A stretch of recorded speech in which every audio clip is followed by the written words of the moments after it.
Hello future engineers. आज के इस वीडियो में हम लोग देखेंगे कि जेई मेंस की काउंसलिंग कैसे होती है। जेई एडवांस के रिजल्ट के जस्ट बाद जेई मेंस की काउंसलिंग स्टार्ट हो जाती है। पहली जो काउंसलिंग होती है वो जोसा करती है, ठीक है, जॉइंट सीट एलोकेशन अथॉरिटी। ये 2015 से ये काउंसलिंग के लिए रिस्पॉन्सिबल है। और जब सीटें वैकेंट हो जाती हैं, 6 राउंड तक भी सीटें खाली रह जाती है कुछ एनआईटी में, ट्रिपल आईटी या गवर्नमेंट फंडेड टेक्निकल इंस्टीट्यूशंस में, तब हमारा सीसैप राउंड आता है। दो स्पेशल राउंड आता है सीसैप का। पहले हम लोग देख लेते हैं कि जोसा काउंसलिंग हम लोग करें तो करें कैसे। तो बहुत सिंपल सा स्टेप है, पूरा वीडियो आप ध्यान से देखिएगा, ठीक है। तो अब हम लोग फुल प्रोसेस हम लोग देखने जा रहे हैं जोसा काउंसलिंग का, ठीक है। सबसे पहले क्या करना है, तो सबसे पहले हमें रजिस्ट्रेशन करना है। तो रजिस्ट्रेशन कहां पे करना है, तो आपको गूगल में सिंपली जाकर के आप टाइप करें जोसा। बस आपका पहला जो लिंक आएगा जोसा का ऑफिशियल वेबसाइट आपका खुल जाएगा। उसमें आप जा करके अपना एप्लीकेशन नंबर और अपना पासवर्ड, ये कौन सा पासवर्ड है, जो पासवर्ड आपने जेईई मेन एप्लीकेशन भरते टाइम बनाया था वही पासवर्ड। अगर आप पासवर्ड भूल गए तो कोई भी दिक्कत नहीं, आप फॉरवर्ड पासवर्ड में जाके आप पासवर्ड चेंज कर सकते हैं, ठीक है। जब हमारा रजिस्ट्रेशन हो जाएगा, ठीक है, छोटा सा प्रोसेस है। उसके बाद आपको कुछ नहीं करना है, आपका कोई पैसा नहीं लगता है, ठीक है। जोसा काउंसलिंग में एक भी रुपया सरकार नहीं लेती है, ठीक है। अब क्या करना है इसमें कि हमें अरेंज करना है प्रायोरिटी वाइज कॉलेजेस के साथ ब्रांचेस। जैसे फॉर एग्जांपल आपका प्रेफरेंस क्या है, आप क्या प्रायोरिटी रखना चाहते हैं। आप सीएस को प्रायोरिटी रखना चाह रहे हैं तो कब तक प्रायोरिटी रखना चाहते हैं। टायर 1 एनआईटी तो रखेंगे ही रखें, टायर 2 एनआईटी का सब एनआईटी भी रखना है, या टायर 3 का ही पूरा एनआईटी में हमको सीएस चाहिए तो सीएस ही हमको चाहिए। या आप सोचते हैं कि टायर 2 के बाद हम जो है चेंज करेंगे, हम फिर से टायर 1 में ईसी डालेंगे। तो ये प्रायोरिटी आप पहले से एक ब्लूप्रिंट बना लें, ठीक है। मैं आपको इसलिए सजेस्ट कर रहा हूं क्योंकि 2015 में जब जोसा की काउंसलिंग स्टार्ट हुई थी, जब से हम लोग कर रहे हैं, ठीक, उससे पहले से भी। तो जोसा ने क्या किया था उस समय, एनआईटी पटना उस समय रिस्पॉन्सिबल थी कंडक्ट करने के लिए। तो उस समय क्या हुआ था कि फर्स्ट राउंड में अगर बच्चा कुछ दिक्कत भी कर दे रहा है तो सेकंड राउंड में वो चॉइसेस को एडिट करने का ऑप्शन था। ये सिर्फ 2015 में था। 2016 ऑनवर्ड, 2016 ऑनवर्ड ये ऑप्शन आज तक नहीं आया। तो एक चीज आप याद रखिए, अगर आप गलती कर दिए फर्स्ट राउंड में चॉइस प्रायोरिटी में, तो end of the round up to 6 round आपको चॉइस चेंज करने का ऑप्शन नहीं मिलेगा।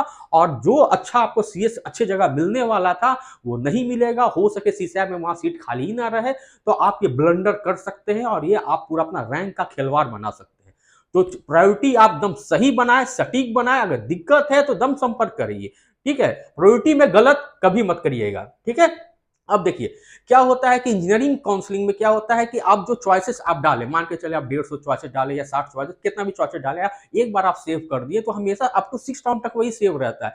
लेकिन मेडिकल काउंसलिंग में क्या होता है कि चॉइसेस हर एक बार चेंज करना पड़ता है, चाहे एमसीसी का हो या स्टेट का हो, ठीक है। तो ये डिफरेंसेस है, नहीं पता ये क्या करती है गवर्नमेंट, जहां पे चेंज करना चाहिए वहां चेंज का ऑप्शन नहीं है। अरे भाई जिसको एमबीबीएस चाहिए तो कहीं भी उसको एमबीबीएस मिलेगा तो लेगा ही लेगा। हमको गलत ब्रांच मिल जाएगा, गलत कॉलेज मिल जाएगा तो वो मेरे लिए प्रॉब्लम है। यहाँ पे एडिट करने का कोई ऑप्शन ही नहीं है। ये क्या करिएगा, ये गवर्नमेंट की बहुत बड़ी दिक्कत है। और मेडिकल काउंसलिंग में तो बहुत दिक्कत है। मेडिकल काउंसलिंग में तो हर एक बार हम सबको तो 380 चॉइसेस डालना पड़ता है अगर गवर्नमेंट काउंसलिंग चाहिए तो, और उसको बार बार ये डिलीट कर देते हैं, ठीक है। खैर छोड़िए, मेडिकल बाद में देखेंगे। पहले हम लोग चॉइस प्रायोरिटी आप समझ गए। चॉइस प्रायोरिटी आप अच्छे से करिएगा, स्ट्रेटजी आप अच्छे से बनाइएगा कॉलेज डिसाइड करने के लिए। अब उसके बाद क्या प्रोसेस आता है, अब चॉइस लॉक करने का आता है, ठीक है। अगर आप बाय चांस चॉइस लॉक नहीं भी कर पाए कोई दिक्कत नहीं है। ऑटोमेटिकली आप देखेंगे जब आपका ऑलरेडी चॉइस फिलिंग का जब डेट खत्म हो जाएगा तब देखेंगे सिस्टम लॉक्ड, ठीक है। आपका चॉइसेस ऑटोमेटिकली लॉक हो जाएगा, कोई दिक्कत नहीं है, आपका चॉइस ऑटोमेटिक लॉक हो जाएगा।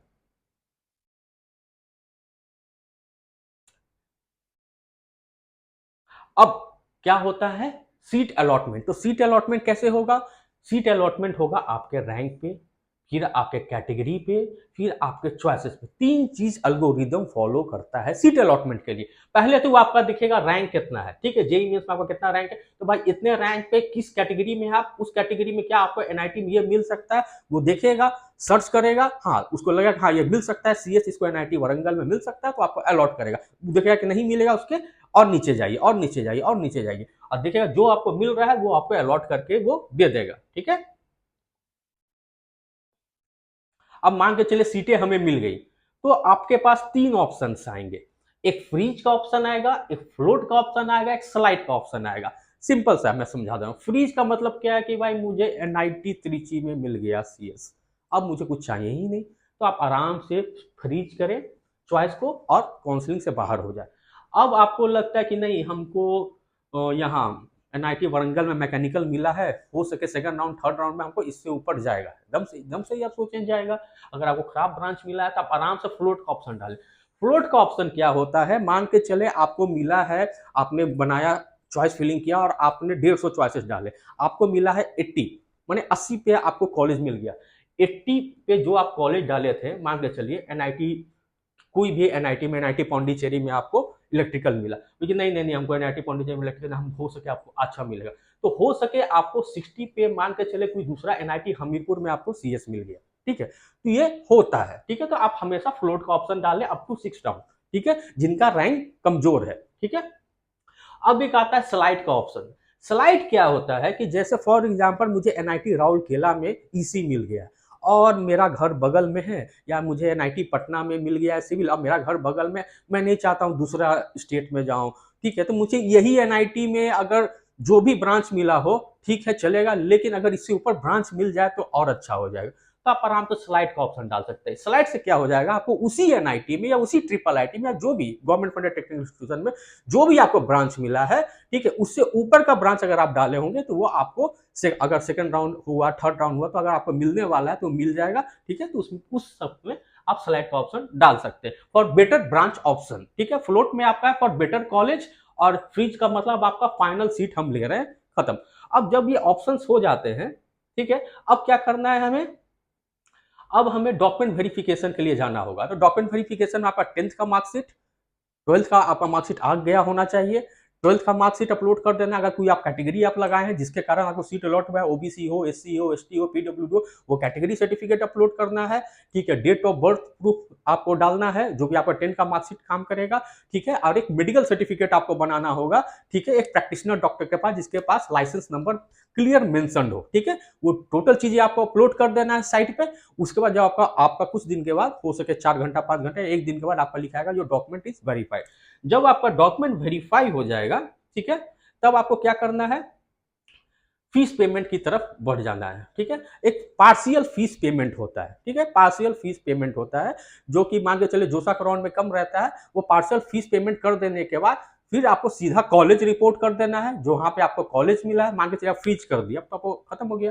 आप फ्रीज कर देने के बाद आपका फाइनल एक प्रोविजनल लेटर डाउनलोड कर लेने के बाद टोटल चॉइस फिलिंग डाउनलोड कर लीजिएगा, टोटल डॉक्यूमेंट्स लेकर के जाइएगा, मिस मत करिएगा, और आराम से कॉलेज में जाकर रिपोर्ट कर देना है। वहां पर आपको रिपोर्टिंग के बाद फाइनल एडमिशन आपके कॉलेज में होगा, ऑनलाइन नहीं होगा। फाइनल एडमिशन जो कॉलेज अलॉट हुआ है वहीं पे होगा, ठीक है। हाँ, अगर आपको काउंसलिंग रिलेटेड कोई भी आपको सपोर्ट की जरूरत है, कहीं भी आप कुछ मिस्टेक कर रहे हैं, तो आप फील एकदम फ्री होकर के आप हमसे कांटेक्ट कर सकते हैं। अगर आप किसी भी रिगार्डिंग आपको कोई भी दिक्कत है या समस्या आ रही है तो आप एक बार जरूर हमें कांटेक्ट करें। Thanks for watching.